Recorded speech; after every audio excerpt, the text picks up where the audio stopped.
Bom dia, minhas irmãs, meus irmãos tarefeiros. Estamos todos unidos nessa vigilância a favor de nossa saúde e daqueles que nos rodeiam com muita paciência e resignação.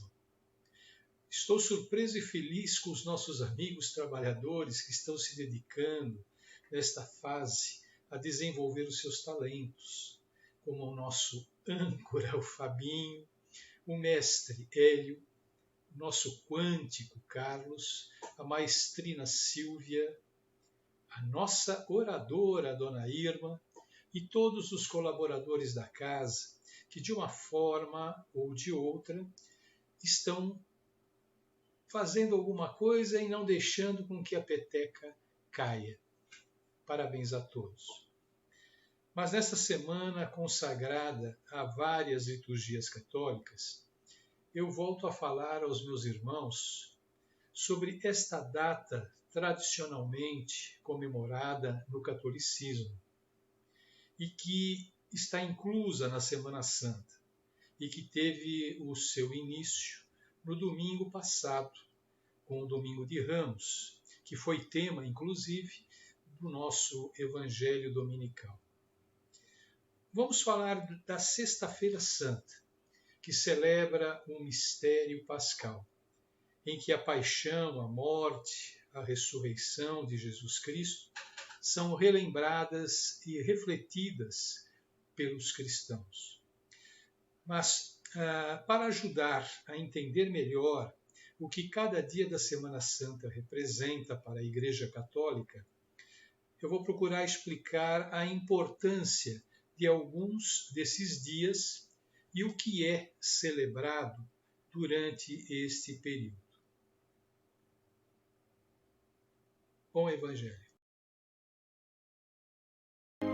A semana teve início no último domingo, chamado Domingo de Ramos, com a entrada triunfal de Jesus em um burrinho, símbolo de humildade em Jerusalém, e termina com a ressurreição que ocorre neste domingo de Páscoa. No calendário da Semana Santa, após o Domingo de Ramos, iniciamos com a segunda-feira. Jesus descansa na casa de seu amigo Lázaro, a quem ele havia ressuscitado, e de Marta e Maria. Na terça-feira, dia em que com grande tristeza Jesus anuncia sua morte, causando grande sofrimento aos seus discípulos. Anuncia a traição e indica o traidor Judas, que sai para trair o seu mestre. Na quarta-feira, quarto dia da Semana Santa, no Evangelho deste dia, é-nos apresentada a traição de Judas, descrevendo-nos como este foi ter com os chefes dos sacerdotes, a quem se ofereceu para trair Jesus, aceitando 30 moedas de prata como recompensa. A Quinta-feira Santa, neste dia, é relembrado especialmente a última ceia. Foi aqui que Jesus instituiu o santo sacrifício, como sua eterna memória, e em seu último discurso, encorajou os discípulos a amarem-se uns aos outros. Foi nesta noite que Jesus foi traído, preso e interrogado. Na noite da ceia pascal, o Senhor lavou os pés dos discípulos para mostrar que no seu reino o último será o primeiro e que o cristão deve ter como meta servir e não ser servido. Por isso, neste dia também é celebrado a missa de lava-pés, em que se relembra o gesto de humildade que Jesus realizou, lavando os pés dos seus 12 discípulos e dividindo com eles a ceia. 2 acontecimentos são destacados pela Igreja neste dia: a instituição dos sacramentos, da ordem e da Eucaristia. Também se inicia o Tríduo Pascal, ou seja, celebrações que ocupam esses 3 dias, que são a quinta-feira, a sexta-feira e o sábado. Unem-se ao domingo e formam um todo, o ponto mais importante da vida religiosa dos católicos, no qual revivem desde a antiguidade a paixão, a morte e a ressurreição de Jesus. Santo Agostinho, que viveu de 350 depois de Cristo a 430 depois de Cristo, já se referia aos 3 sacratíssimos dias da crucificação, sepultura e ressurreição de Cristo. É a preparação para a celebração da Páscoa, que significa a vitória de Jesus Cristo sobre a morte, o pecado, o sofrimento e o inferno. É realizada nas catedrais diocesanas a Missa dos Santos Óleos, em que se abençoa o óleo dos catecúmenos, ou seja, aquele que se instrui e se prepara para receber o batismo, o óleo dos enfermos e consagra o óleo do crisma, que serão usados por todas as paróquias durante um ano até a próxima Quinta-feira Santa. Nesta missa, os bispos diocesanos têm também a oportunidade de celebrar com seu clero particular e em comunhão com toda a Igreja, a instituição do sacerdócio. Pois Jesus, após instituir a Eucaristia, ele disse aos discípulos: "Fazei isto em memória de mim." E com essas palavras, Jesus instituiu o sacramento da ordem. Sexta-feira Santa, os antigos chamavam de Sexta-feira Maior. O silêncio e a oração marcam este momento. Ao contrário do que muitos pensam, a paixão não deve ser vivida em clima de luto, mas de profundo respeito e meditação diante da morte do Senhor, que ao morrer foi vitorioso e trouxe a salvação para todos, ressurgindo para a vida eterna. É importante manter um silêncio interior. É um dia de meditação, de contemplação do amor de Deus, que nos deu o seu Filho único para que quem nele crer não pereça, mas tenha a vida eterna. A celebração das 15 horas, a paixão do Senhor. O ponto alto da Sexta-feira Santa é a celebração das 15 horas, horário em que Jesus foi morto. É a principal cerimônia do dia. Ela consta de 3 partes: a liturgia da palavra, a adoração da cruz e comunhão eucarística. Nas leituras ocorre a meditação narrada pelo evangelista São João, mas também prevista pelos profetas que anunciaram os sofrimentos do servo de Javé e coloca diante de nossos olhos. O homem das dores, desprezado como o último dos mortais, ferido por causa dos nossos pecados, esmagado por causa de nossos crimes. Deus morreu por nós em forma humana.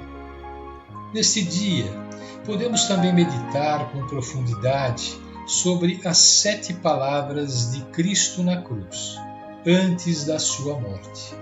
É como se fosse um testamento de Jesus, ou seja, Pai, perdoa-lhes, pois não sabem o que fazem. Em verdade te digo, hoje estarás comigo no paraíso. Mulher, eis aí teu filho. Filho, eis aí a tua mãe. Tenho sede. Meu Deus, por que me abandonastes? Tudo está consumado. Pai, em tuas mãos entrego o meu espírito. A crucificação de Jesus está descrita nos 4 evangelhos canônicos.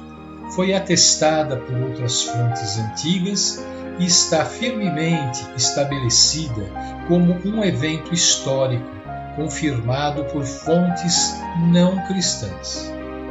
Cada evangelho tem o seu próprio relato sobre as últimas palavras de Jesus. Nos evangelhos sinóticos, vários eventos sobrenaturais acompanharam toda a crucificação, incluindo uma escuridão, um terremoto e, em Mateus, a ressurreição de santos. Após a morte de Jesus, seu corpo foi retirado da cruz por José de Arimateia, com a ajuda de Nicodemos, e enterrado num túmulo escavado na rocha. De acordo com os evangelhos, Jesus então voltou da morte dos dias depois, terceiro dia.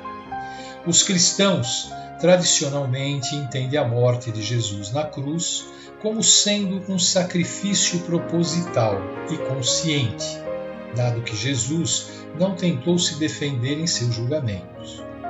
Realizado por ele na figura de agente de Deus para redimir os pecados da humanidade e tornar a salvação possível.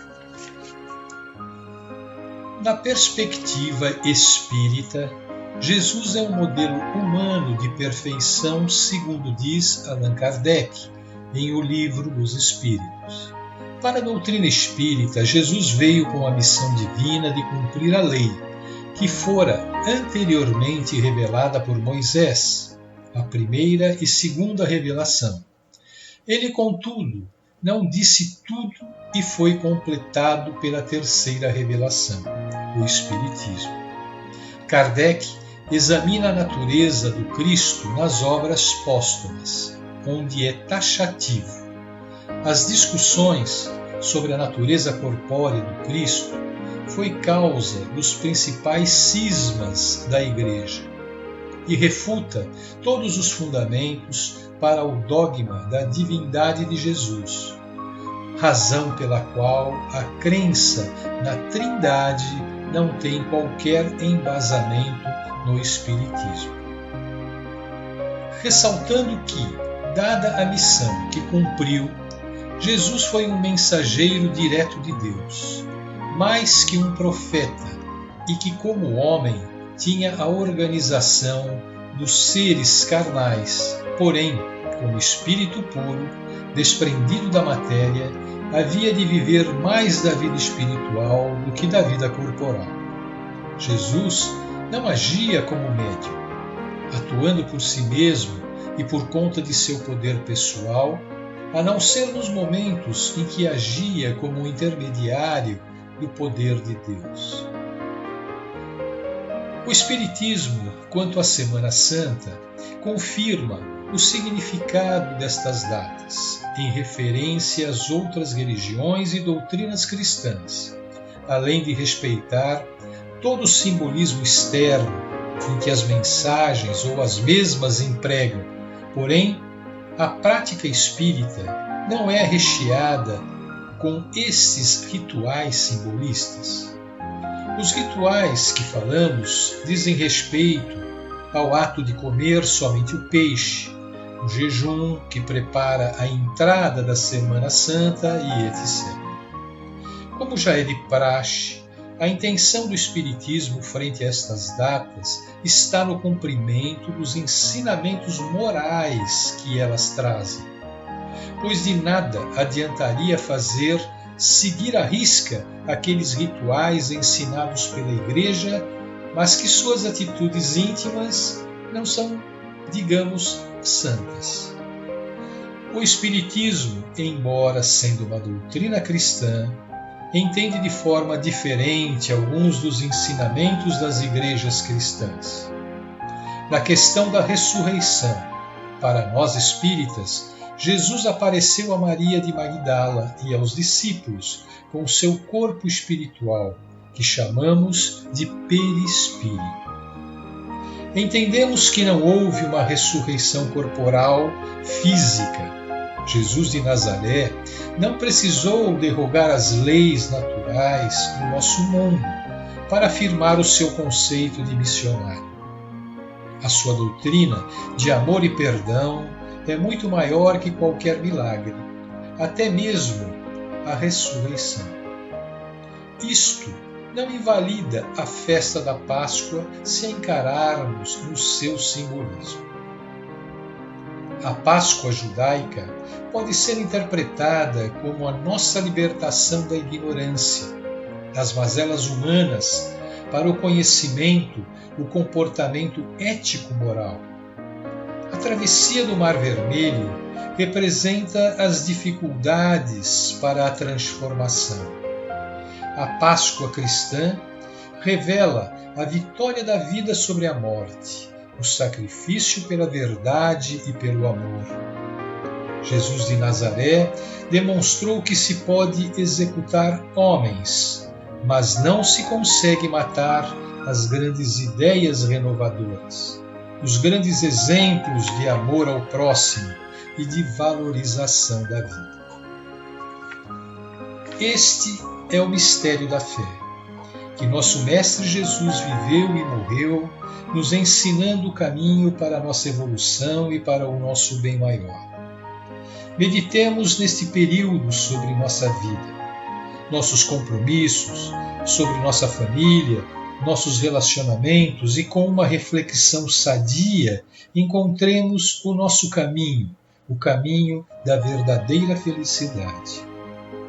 E assim, nós desejamos um bom final de semana, de muita paz, saúde e tranquilidade.